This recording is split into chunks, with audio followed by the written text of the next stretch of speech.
प्रभू वैद्यनाथाच्या या पावनभूमीमध्ये म्हणजेच परळी नगरीमध्ये सध्या या ठिकाणी नगरपालिका निवडणुकीचं आरक्षण सोडत झालेले आहे आणि यासाठी अगदी प्रत्येक उमेदवार दंड थोपटून या रणांगणासाठी सज्ज आहे। अशातच या ठिकाणी एक परळीचं जर वातावरण पाहिलं तर खूप मोठ्या प्रमाणामध्ये एका नावाची चर्चा होती। नगराध्यक्ष पद हे सर्वसाधारण महिलेसाठी सुटलेलं आहे आणि सध्या दीपक नाना देशमुख जे की माजी नगराध्यक्ष आहेत यांच्या नावाची सध्या खूप चर्चा होताना दिसत आहे। नाना काय सांगाल? हे आहे जनतेचा आशीर्वाद। आम्ही परळीसाठी जे काम केलं आहे, सामान्य लोकांपासून लोकांच्या अडीअडचणी सोडवल्या आहेत आणि त्यात ह्या वर्षी महिला आरक्षण महिलांसाठी पडलेलं आहे आणि आमचे जे चाहते आहेत, आमचे मित्र कंपनी आहे आणि परळीकर आहेत की त्यांना मनासारखा उमेदवार मिळाला म्हणून त्यांनी ह्या निर्णयाचं स्वागत फटाकडे वाजवून आणि प्रत्येक चौकामध्ये महापुरुषांना पुष्पहार अर्पण करून आतिषबाजी करून स्वागत केलं आहे या निर्णयाचं। आणि आम्ही आता परळीकरांचा उत्साह पाहून एकतर आम्हाला पहिलाच आनंद आहे की महिला राखीव पडला आहे, महिलांना काम करायला संधी आहे आणि त्या संधीचा फायदा घेत आम्ही प्रचाराला सुद्धा सुरुवात केली आहे आणि प्रचंड परळीकरांची साथ आहे आम्हाला। नाना, या ठिकाणी आपण नगराध्यक्ष असताना प्रत्येक परळीकरांची मनं जिंकलेली आहेत, कारण सर्वसामान्यांचे काम करणे, विकास हाच एक ध्यास ठेवलेला आहे आपण आणि आपल्या माध्यमातून निरंतर जनतेची सेवा केलेली आहे। तर कशा पद्धतीने आपण लोकांना, सर्वसामान्य जनतेला नगराध्यक्ष असताना न्याय दिलेला आहे? मी नगराध्यक्ष झालो हे जनतेचाच आशीर्वाद होता। त्यावेळेस पण मी अपक्ष निवडून आलेलो होतो आणि मी नगराध्यक्ष झाल्यानंतर जनतेमध्ये सामान्य माणसाप्रमाणे ज्याच्या अडीअडचणी जे की मला माहीत असतात त्या अडीअडचणी जास्तीत जास्त सोडवायचा प्रयत्न केला। आम्ही लहानपणी परळीमध्ये 2 टाईम आंघोळ करत होतो, म्हणजे ह्याचा अर्थ की 2 टाईम परळीला पाणी येत होतं। आम्ही मधला काळ गेल्यानंतर पाण्याचा खूप तुटवडा होत होता आणि जनतेची किंवा परळी शहराचा विकास आणि जनतेची वाढ झालेली असल्यामुळं पाण्याचं थोडं कमतरता होता। आम्ही 150 कोटी रुपयाची योजनासुद्धा त्यावेळेस मी नगराध्यक्ष असताना मंजुरी केली होती आणि त्याच्यानंतर जे नगराध्यक्ष आले त्यांनी काम केलं, सगळं व्यवस्थित पद्धतीनं काम चालू होतं। पण मधला काळ असा एवढा दुर्दैवी ठरला की ती योजना अजूनसुद्धा चालू नाही आहे। 7 दिवस 24 तास 7 दिवस अशी हे योजनेचं नाव आहे। ह्या योजनेमध्ये 24 तास पाणी मिळणार होतं, पण ते अद्याप 7 वर्ष झालं, 8 वर्ष झालं ते पाणी काही मिळालं नाही आणि कुठलाही निधी शिल्लक नाही आहे। लोकांना रोज जाऊ द्या, 7 दिवस जाऊ द्या, 15-15 दिवस पाणी नाही आहे। आता आम्ही प्रामुख्याने आमचा मुद्दा असा असणार आहे परळीसाठी की निदान 7 दिवस 24 तास पाणी नाही ते नाही, निदान रोज तरी पाणी 1 दिवस आड करून तरी पाणी देण्याचा आमचा प्रयत्न राहील। आणि जे सामान्य जनतेच्या अडीअडचणी आहेत, सगळ्यात महत्त्वाचा स्वच्छता आहे। स्वच्छता, परत शिक्षणाचा अभाव आहे परळी शहरामध्ये, शिक्षणासाठी बी आम्ही प्रयत्न करणार आहोत, स्वच्छतासाठी प्रयत्न करणार आहोत।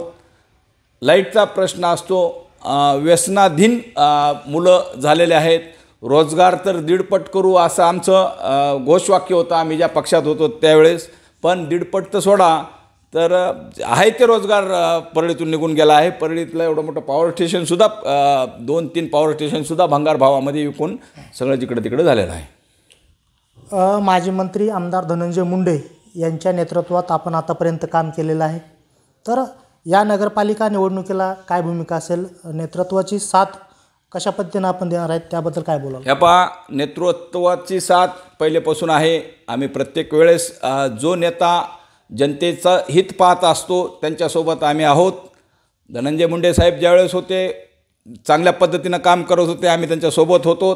पण आता वरचीवर असा पायंडा पडत गेला आहे राजकारणामध्ये की आमदार बी असला तरी तो नगरपालिकेत लक्ष घालतो, नगरसेवकाच्या कारभारामध्ये लक्ष असतं, साध्या ग्रामपंचायतच्या कारभारात लक्ष असतं। कुठल्याही निधीचा विषय असेल तर जनतेला विचारून नाही तर राजकीय नेत्यांना विचारूनच करावं लागतं।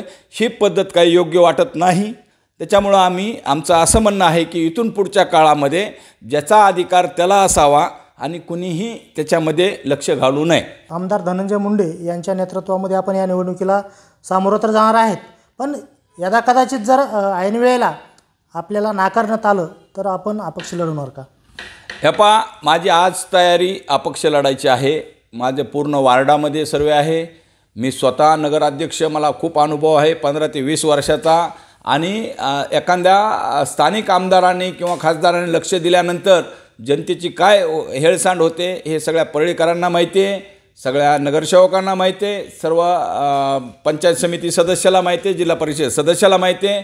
आमची एकच विषय आहे की आम्ही वरिष्ठ नेतृत्वालासुद्धा ह्याच्याबरोबर चर्चा केलेली आहे. उदाहरणार्थ अजितदादा पस्तोर आम्ही गेलेलो आहोत, त्यांनासुद्धा सांगितलं की अशा पद्धतीचं राजकारण थोडं बाजूला ठेवून ज्याचे त्याला प्राधान्य द्यावं. असेल तर आम्ही तुमच्यासोबत आहोत, नाहीतर आम्ही जनतेच्या प्रश्नासाठी जनतेबरोबर आहोत. या ठिकाणी जनतेच्या हितासाठी आपण नेहमी जनतेचं हित पाहिलेलं आहे आणि आता देखील जनतेचं हित जोपासण्यासाठीच आपण रणांगणात आहेत. तर या निवडणुकीला आपला कोणते मुद्दे घेऊन या रणांगणात उतरायचं आहे? सगळ्यात महत्त्वाचं आहे की आमचा पहिला मुद्दा आहे की मोठ्या राजकारण्यांनी जे आमदार असेल त्यांनी आमदारकीचं आणि मंत्रालयात कामकाज पाहावं, त्यांनी नगरपालिकेत काम पाहण्याची काही जरूरत नाही आहे. एखादा खासदार असेल त्यांनी बी नगरपालिकेत पाहायची जरूरत नाही किंवा ग्रामपंचायतमध्ये पाहायची जरूरत नाही. नगराध्यक्षाचा कारभार नगराध्यक्षांनीच पाहावा आणि नगरसेवकांनीच पाहावा. सगळ्यात मोठा मुद्दा आमचा हे आहे. महाराष्ट्रामध्ये नवीन पायंडा सर्व युवकांनी पाडावा, याच्यासाठी मी सगळ्यात आधी पुढाकार घेतलेला आहे. नेत्यांनी आपली पातळी किंवा योग्यतानुसार काम करावं. निव्वळच खालच्या पातळीवर ग्रामपंचायत आणि नगरसेवकापर्यंत जाऊन हे करू नये, त्याच्यात लक्ष देऊ नये. ते सक्षम नगरसेवक आणि सक्षम नगराध्यक्ष ते काम पाहतील. या ठिकाणी जर तुम्ही अपक्ष म्हणून जर या रणांगणात उतरलात तर निवडून येण्याबद्दल काय सांगायचे? कारण हे आहे जनतेची निवडणूक. जनतेनं स्वतः हातात घेतलेले आहे. जनतेचे प्रश्न सोडविण्यासाठी जनता योग्यच उमेदवार निवडून देणार आहे. आता पहिल्यासारखं कुठलेही दबावाला जनता बळी पडणार नाही आणि जे काय काम होईल ते स्वच्छ आणि जनतेला विश्वासात घेऊन काम होणार आहेत. ह्याच्यासाठी आमचा परळीमध्ये लढा उभारलेला आहे आणि मी कुठल्याही पक्षाने नाकारलं तरी मी स्वतः माझी आघाडी करून जनतेसोबत, जनताच ही नेता समजून माझं पाऊल पुढे चालूच राहणार आहे. अपक्ष म्हणून जर पुढं आलात तर काही ताकद कमी होईल का? याचा काही फरक पडेल का आपल्याला? ताकद ही जनतेचीच आहे, जनतेच्याच हातात आहे. मग शासनानं किंवा घटनेनं अधिकारच दिला आहे की जनतेनं थेट नगराध्यक्ष निवडायचा, की ज्या नगरसेवकातून निवडून यायचं आणि कोणातरी नेत्याच्या ह्यानी त्याचं काय भाऊलं बनवून आणि तिने उचलून ठेवायचं आणि त्याचं लबरी शिक्क्याचा वापर करायचा. ह्याच्यासाठीच घटनेनं डायरेक्ट नगराध्यक्षपदाला मतदान करायला जनतेला अधिकार दिला आहे. आम्ही त्याच निर्णयाचं आम्ही सगळ्यात आधी स्वागत केलं आहे आणि तीच जनता आम्हाला तारणार आहे आणि जनताच आमची नेता म्हणून आम्ही पुढे चालणार आहोत.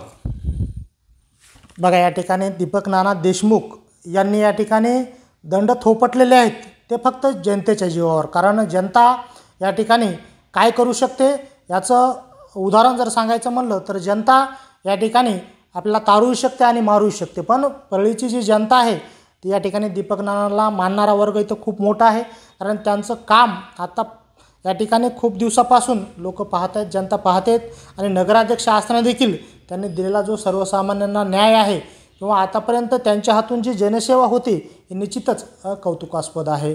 नाना, या ठिकाणी तुम्हाला तुमच्या पुढील कार्यासाठी आणि येणाऱ्या या ठिकाणी नगरपालिका निवडणुकीसाठी तुम्हाला खूप खूप शुभेच्छा. कॅमेरामन दत्तासह मी श्रीमंत Khandekar, news Maharashtra one channel.